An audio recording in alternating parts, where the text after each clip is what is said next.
as Cornel West told me, so if you criticize the Democratic Party, they're going to come at you. If you criticize the establishment from the left, they're going to come at you. And here's what Cornel West said to me just a few weeks ago. We have to be just as vigilant in terms of accountability, answerability, responsibility when it comes to Biden and Harris, when it comes to the administration of the establishment of the Democratic Party, because we know it's tied to Wall Street. We know it's tied to militarism. We know that it doesn't want to hit mass incarceration. We know it doesn't want to hit the situation, the plight and predicament of working people, so that Wall Street is still very much in the driver's seat of the Democratic Party, just as it was very much in the driver's seat of the Republican Party. We're looking for what do ordinary people, everyday people, working people of all colors, all genders, all sexual orientation, all regions, what will we have? And that's the fundamental question. Brother, and that's what you have been highlighting year after year after year. And I salute you for it, man. I really do. It just means, you're going to be misconstrued, misunderstood, attacked, character assassination, and so forth. I mean, I say join the club. They've been coming at me for decades after decades. You got a smile on your face. I got a smile on my face. Because when you're fighting for something bigger than just the next party election or the next position in the establishment, then you got a different kind of freedom, man. Different kind of freedom. America needs more free brothers and sisters of all colors. And it's often been the artists who've been the vanguard in that regard, the musicians and the comic artists. But we need free folk across the board if this democratic project is going to sustain itself, given the very ugly, not just neoliberal, but predatory capitalists and imperial foreign policy in place. I'm talking about that high, thick form of militarism that comes out of the Pentagon, and I don't care what color the head of the Pentagon is. We're talking about moral issues. For me, as a revolutionary Christian, we're talking about spiritual issues. Human beings being sacred, no matter what country, no matter what color, no matter what gender and sexual orientation they are. Okay, so there he was. If you hold them accountable, because no one else is. No one at CNN, the New York Times, the Washington Post, or MSNBC is holding the Democratic Party accountable, or Joe Biden, or Nancy Pelosi, or anybody, even the Justice Democrats. The Justice Democrats, by the way, did you see them endorse Neera Tanden? That was fun, Max? That was amazing. Amazing. That was, they're making me look like a genius over here. I couldn't fucking believe it. They should just change their name to the Democrats. That's it. Just take get the justice out of there. Yeah. Yeah. I don't think justice means what you think it means. Or the just us Democrats. That's it. Just us. I mean, it's all about us. It's just about the Democrats. We don't care about anybody else. We don't care about anybody in Libya. We don't care about any people kicked off welfare, which Neera Tanden helped design. We don't care about anybody in the Sanders movement that she denigrated as anti-Semitic and Russian controlled. We don't care. We just care about the Democrats. Just us Democrats. Us Democrats. It's a failed experiment.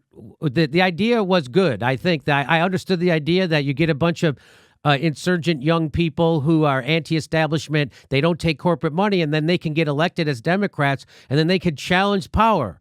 That was the idea. That's a failed idea. It's a failed experiment because you don't change the Democratic Party. The Democratic Party changes you, and I think we're seeing that. Would you say it's a failed experiment? Well, I come from that milieu. I grew up in Washington. I grew up seeing. Oh, see, that's what happened. Change and Hang on. I came out of that. Back up to you froze for a second. You froze when you said milieu. I have a filter on it. Anything French, it fucks in. Yeah.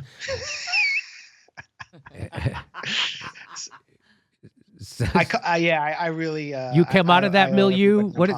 I came out of that milieu. You should use Lysol. Yeah, you can tell I come out of that milieu because I said milieu, but I use Lysol.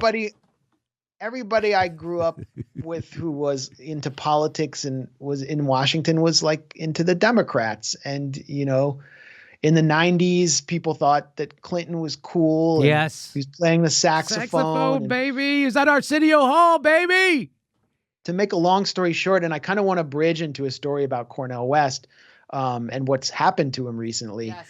But at Harvard? At Harvard. But to make a long story short, I started seeing a larger world outside of, the two-party system, and started seeing how there was a kind of bipartisan consensus that was dooming millions of people around the world to, suffering and siege, starting with my work in Palestine. Palestine really became my lens for viewing the world and seeing Israel as kind of a very severe mirror image of ourselves in the U.S.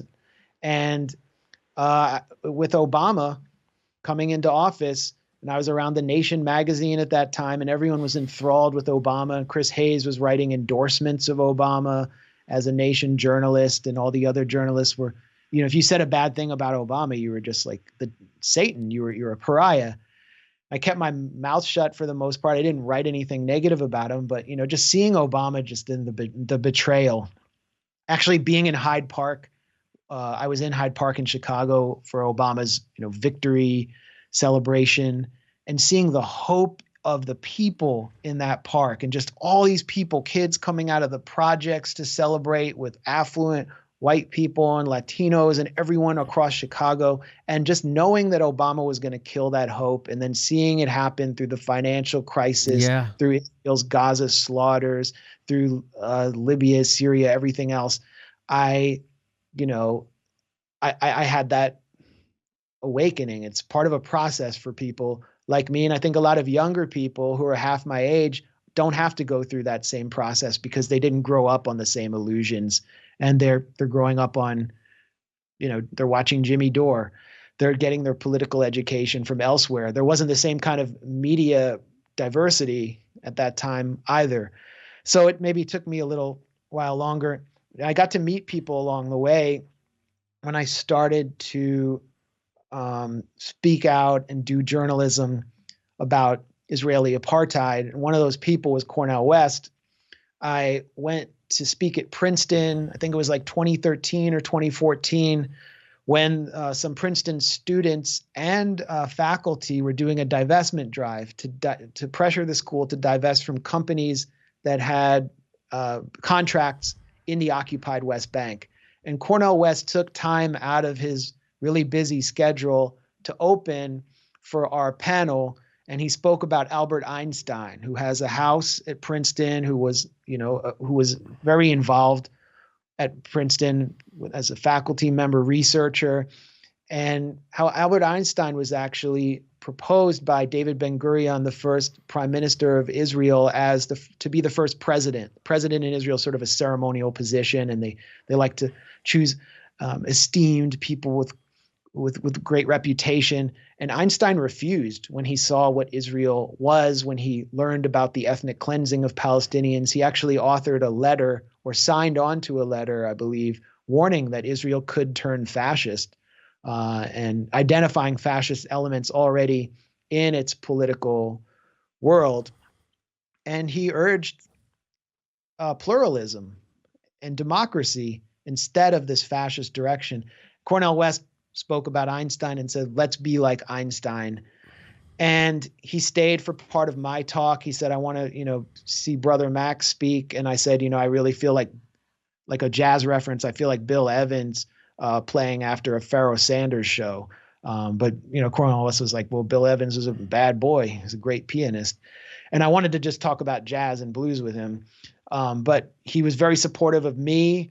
And afterwards, I got to meet his students. He taught theology and African-American studies, and his students talked about him not just like in glowing terms, but as kind of a father figure. And they weren't just enraptured with his public image or like him being in the media and dropping truth bombs, but him as an actual academic mentor. He meant everything to these students. And especially working class students who didn't necessarily fit in with the Ivy League atmosphere at Princeton. And so Cornel West, he had tenure, and then he goes to Harvard to get employment, and he has to reapply for tenure. And Cornel West is denied tenure by Harvard University, clearly on the basis of his belief that we should be like Albert Einstein when it comes to Israel-Palestine. We should see the humanity of Palestinians and the illegality and criminality of this project of apartheid. So many other people have gotten tenure at Harvard who are just absolute shills for the military industrial complex, for the pharmaceutical and legal establishment. Larry Summers was president. I mean, after he declared as World Bank president that Africa was underpolluted, after he presided over this program of destroying Russia's economy, after he got rid of Glass-Steagall and, created the context for the financial crisis, he was the leader. He was the leader of Harvard, and Cornel West is denied tenure for all of the contributions that Cornel West has given his students. This is how he's treated. I mean, this, again, it says so much about a failed and really cruel, discredited establishment that deserves to be just absolutely loathed. Yeah, and so you make that direct connection to his support of Palestine with him not getting tenure at Harvard? Well, he's made that connection as well. Oh, yeah? Okay. I haven't. And the school is, has to answer questions about that. They haven't really offered a convincing explanation. I mean, I would say another explanation is just sheer racism. He's not one of these co-opted Democratic Party figures. He's speaking the truth of Black liberation theology that was inspired by James Cone, and that is a real threat to the establishment wherever he goes. That's what he teaches. That's not, that's not what the Democratic Party wants to see. Right. They want to see co-opted figures that can easily fit in with the Walmart-funded Black Congressional Caucus. And, when they honored John Lewis, I thought it was so sad at the end of John Lewis's life to just see him turned into this attack dog against Bernie Sanders and do paid talks with Goldman Sachs to go to Black Lives Matter rallies and tell him to tone it down a little bit.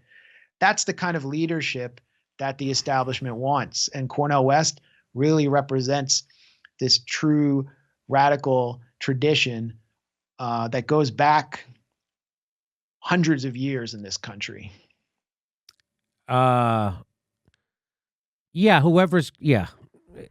his message is dangerous to them. That you're exactly right. His message is dangerous to them, and that's why he's not getting tenure. That is amazing to see that. Of course, I think that'll just raise his stature, and it's much like the warning Twitter put on your article. I think it just draws more attention to what he's doing and what he's saying. Don't you think? And that's our role. I mean, even if we're censored or we're banned, whatever, we'll find a voice. We can even organize off the internet.